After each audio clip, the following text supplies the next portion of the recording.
Olá, pessoal. O meu nome é Alice, eu me formei em Geografia, fiz mestrado em Recursos Hídricos e estou atualmente cursando doutorado em Sensoriamento Remoto. O trabalho apresentado faz parte da temática da minha pesquisa e ele pretende analisar se há relação ou não entre registros de leptospirose e precipitação em bacias hidrográficas brasileiras.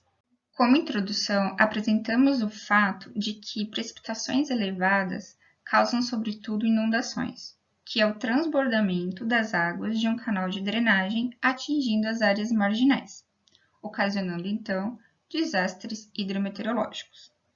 Por outro lado, a leptospirose causa mundialmente cerca de 59 mil mortes por ano e só no Brasil a média é de 375 óbitos por ano. Outro conceito que vamos abordar aqui é o de bacia hidrográfica, que é a unidade de estudo da pesquisa. A água da chuva tende a escoar para as áreas mais baixas do relevo, em sentido ao leito dos rios. As áreas com altitudes elevadas determinam essa direção, e as linhas divisórias, os interflúvios, delimitam e separam uma bacia da outra. Resultados já publicados da pesquisa mostram que dos 5.570 municípios brasileiros, 2.600 tiveram pelo menos um caso de leptospirose entre 2007 e 2017. Nessa figura, vemos o crescimento no número de municípios com casos confirmados. Cada pontinho preto representa um município com pelo menos um caso de leptospirose. Os objetivos desse trabalho foram analisar a relação entre os casos de leptospirose notificados pelo SUS e a ocorrência de eventos extremos de precipitação em bacias hidrográficas no Brasil. A escala temporal é mensal, de janeiro de 2007 a dezembro de 2017, e a escala espacial são as bacias hidrográficas. Essa figura apresenta as etapas de processamento e análise dos dados, onde foram escolhidos os municípios que são monitorados pelo Sistema Integrado de Informação sobre Desastre, com ocorrência de inundação. Desses municípios, foram extraídas as principais bacias pelo Modelo Digital de Elevação SRTM. Com a Unidade Espacial de Bacias, foram adquiridos dados mensais de precipitação por imagens de satélite meteorológico, além dos totais mensais de leptospirose por municípios obtidos do SINAM-NET. Os detalhes das bases de dados são apresentados no quadro e os softwares utilizados foram basicamente os de geoprocessamento, os SIGs, Sistemas de Informação Geográfica, além dos programas estatísticos.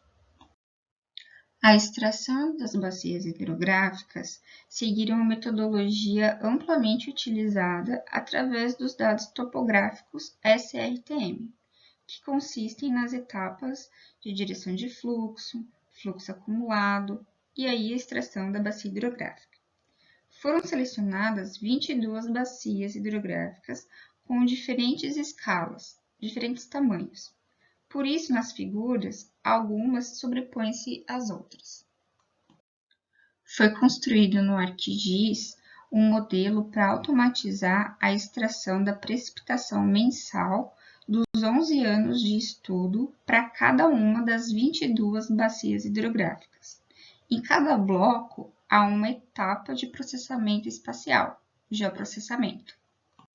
No SPSS, foi realizado o teste de normalidade de Shapiro-Wilk, seguido pelo teste de correlação de Spearman, para dados não paramétricos, não normais, em todas as bacias hidrográficas. Das 22 bacias analisadas, apenas em duas, Manaus e Marabá, apresentaram correlação positiva moderada e significativa ao nível de 99% de confiança.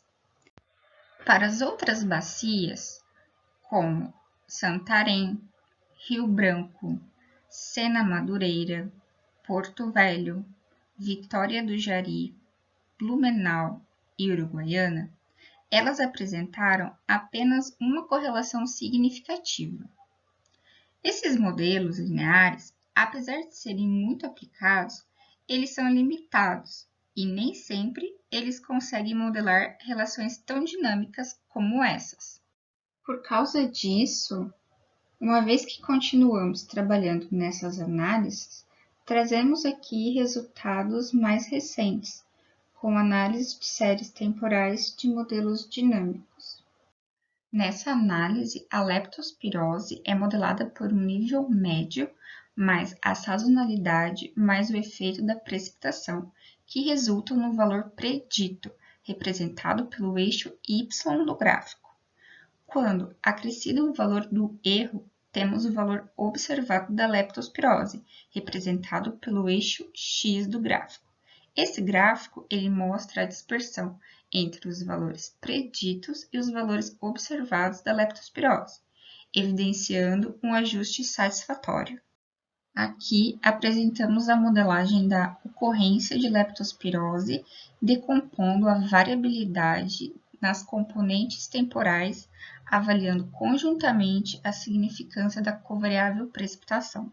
O nível médio da série decomposta oscilou em torno de valores nulos, zeros, revelando a forte capacidade de explicar a ocorrência da leptospirose a partir dos dados de precipitação. O efeito mostra que os limites do intervalo de credibilidade não incluem valores nulos, ou seja, os valores são significativos. Sendo assim, verificamos que há uma relação entre a precipitação e a leptospirose no período avaliado, em função da sazonalidade. A precipitação em Manaus tem sazonalidade, o que ajuda a explicar o comportamento da leptospirose. Os resíduos padronizados apresentam média zero, como se é esperado, e estão dentro do limite de credibilidade. Analisando os gráficos de leptospirose e precipitação, conclui-se que parte da variabilidade observada na leptospirose foi explicada pela variação da precipitação. Como discussões, temos que a bacia hidrográfica do Rio Amazonas em Manaus mostrou claramente que a leptospirose é possível de ser modelada a covariável precipitação. Novas abordagens e discussões foram dadas à epidemiologia da leptospirose ao utilizar como unidade de estudo espacial bacias hidrográficas. E nessa análise, outras variáveis vêm sendo incorporadas para melhor compreensão das relações obtidas para identificar o padrão de comportamento conjunto das bacias hidrográficas.